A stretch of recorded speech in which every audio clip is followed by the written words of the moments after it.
Hello everyone, I'm your fellow enthusiast, Mark Watch. Today, I'm here to talk about the Panda Daytona released by VS Factory, featuring the new Dandong 4131 movement.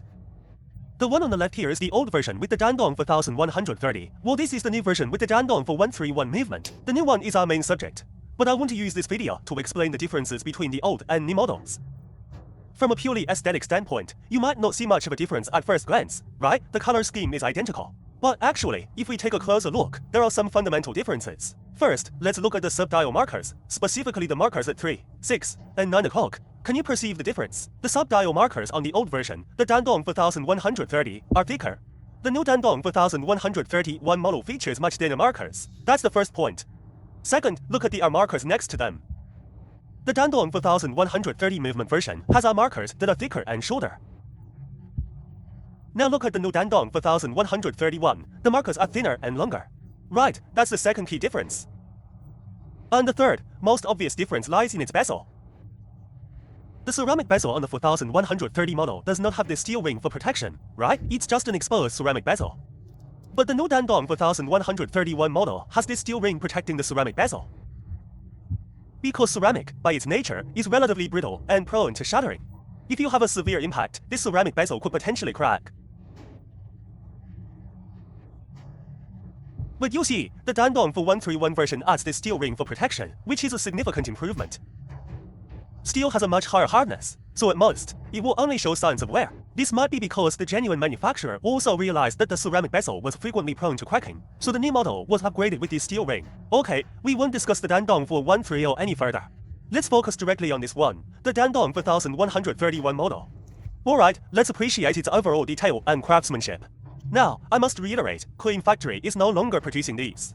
Any you see now claiming to be the new 4131 Daytona from Clean are not. They are all using the Shanghai 4131 movement, not the Dandong 4131. I will focus on this movement for you in a moment. First, let's look at the overall aesthetic and finishing. This version from VS Factory is, in fact, not inferior to Clean's. Don't be mistaken into thinking Clean is vastly superior. VSF and Clean are essentially on the same tier. So please don't dismiss VSF just because you haven't heard of it. That's incorrect. VSF has been making these for a very long time. In the beginning, they were the ones making Datejusts, and they beat out competitors like ARF and N Factory. Then, after VSF ran into some trouble and was inactive for about a year, Clean Factory entered the scene and took over VSF's market share. And now that Clean is gone, you should consider this VSF version. Let's discuss it. The configuration is the same, both featuring a Dandong 4131 movement. And personally, I think one area where VSF excels, even more so than Clean, is this center pinion. Their center pinion is much more refined than Clean's. Let's take a look. The feeling of this center pinion is that of a flower bud style solid construction. It has the shape of a small cap, and there's a tiny round pin in the center. This design is completely identical to the genuine model. In contrast, while Clean's solid pinion is not bad, it's not without its flaws. If you compare them side by side, Clean's center pinion is noticeably larger than VSF's. The cap shape is slightly bigger. But ultimately, it's a minor detail. If you don't magnify the details, it's not an issue. But since we are doing an in-depth review, VSF's center pinion is indeed more refined than Clean's. Now, for the entire dial, the 3 o'clock position is the minute counter. 9 o'clock is the R counter. 6 o'clock features the independent running seconds hand. As you can see, the 6 o'clock hand is constantly moving, and the sub-dials have a CD-like texture, a sort of ash-rich finish. You can perceive the sheen, and it's a very fine, delicate concentric pattern. The entire dial is a beautiful ivory white. This black and white panda color scheme is very attractive. The ceramic bezel is filled with platinum powder coating. So with today's manufacturing techniques, you don't need to worry about the bezel markings fading or turning gray or black. That won't happen. If you see any gray, grainy texture, it's just dust that you can wipe away. And the design of the steel ring offers enhanced protection for the ceramic bezel. The entire case is made of 9L4L steel. Including the edges here, they all have a step design. This is for the integration between the bracelet and link in the case, which is also well executed here. Now let me measure its dimensions and thickness for you. Let's get a feel for its size and thickness. Let's measure it. It might look a bit different on camera. It's 38.8 毫米, and the thickness is, let's see the thickness. The 4131 is even thinner, around 12.1 or 12.0 millimeters thick. The actual diameter of the Daytona, whether old or new models, is about 38.5 millimeters. This model, with the added steel ring, measures about 38.8 millimeters. The official spec from the genuine brand is a 40 millimeters case, but the actual measurement is also around 38.5 millimeters. Can measure your own Daytona. If its diameter reaches 40 millimeters, then it's not a correct, top-tier version. That's the honest truth. It's not a top-tier piece. Moving on, let's briefly look at the feel of the bracelet. The main focus is to show you this movement. The edge polishing is executed on all corners. Now let's examine the overall quality of the clasp. You can see that every single edge and corner has been given a round of polishing. You can feel it. Same here. And here is the crown logo. Let's open it and look inside. This component is integrally molded with absolutely no weld spots. This is how you can differentiate a top-tier piece. Let's open it and look at the inside. The clasp engravings, including its Rolex logo and small circular dot, are all present. The anti-counterfeit dot and the 3XU code. The case back is a solid, screw-down design. There's one more point I forgot to mention concerning the crystal. This crystal is a fully transparent sapphire with a domed, pot-lid style design. It's a sapphire crystal. And the edges of the crystal have also been given a rounded polishing. You can feel this. It has rounded edge polishing. So that's all correct. And because it uses a fully transparent sapphire crystal in a dome shape, you can view it from any angle without any opaque or non-transparent distortion. If it used a semi-transparent crystal, looking at it from an angle would reveal a layer of glue-like haze. But this VSF version has no such issue, as it uses a fully transparent sapphire crystal. Okay, now let's open the case back and show you the true, integrated Dandong DD4131 movement. You can now appreciate the true, integrated Dandong DD4131 movement. Those so-called clean factory Daytonas you see on the market are actually giving you the Shanghai 4131 movement. I will put a picture of the Shanghai 4131 movement in the top right corner for you to compare later. The finishing on that Shanghai 4131 movement is very rough, including the balance wheel at the 7 o'clock position. Each shock absorber is a gourd shape in Kablik style, whereas the Dandong 4131 uses this centered, Keep-style proprietary shock absorber. You can observe this shock absorber.